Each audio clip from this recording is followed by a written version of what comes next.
What's up, everybody? It's the homie Truth Teller, the street reporter, and today's topic I'm gonna tackle, which is gonna be a street influence topic. You know, a lot of people be asking me this shit, so I had to tackle it, whether you wanted to hear it or not. But today's topic is gonna be: do I believe Famous Dex could have opened up the door for the gangster disciple rappers in Chicago? And to be honest with you, I sat for a while. You know, I'm like, man, it's really kind of some street thug shit. Really don't make no sense. But after you really think about it, the shit make a lot of sense, especially with superstar Chief Keef kind of opening up that door, and everybody came in when he opened up the door. The Front Street rappers, the O Block rappers, Lamron rappers, Team 600. I mean, everybody got a chance to come through that door. You know, it wasn't just cracked open, it was open all the way, and everybody took that lane and ran with it. So I do believe Chief Keef opened up the door and put a lot of his people on. Now, don't get me wrong, they had to do the groundwork and the hard work of doing the songs,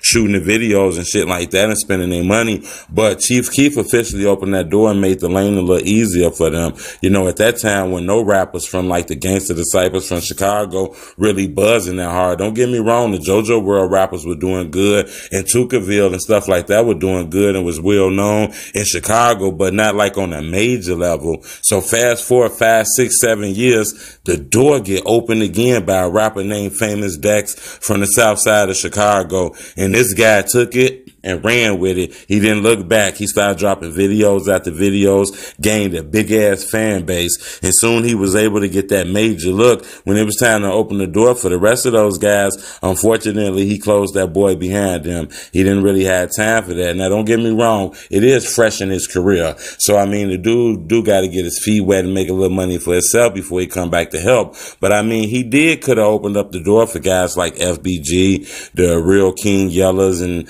all those other guys who out there doing this music shit, like Irv and a lot more people. I remember when he was part of the DD Boys. I don't really see them no more, but I do see him hanging with like Flash On, so I do think it's a relationship there. But I'm not gonna lie, I do think this guy had a chance to open up the door big time, but instead he took the Rich the Kid deal, when I kind of felt like he was more famous than Rich the Kid. You know, I thought he had a bigger following. I mean, Rich the Kid might have been bigger on a major level and had more connections because he had a deal and he was fucking with the Migos and 300 Entertainment. But I think on a long scale, when years pass, at this point, I don't think Famous Dex really needed Rich the Kid. And I think he could have built his own empire with him and a few of those rappers from Chicago who you guys call the GD rappers. But I want to know, how do you feel about it?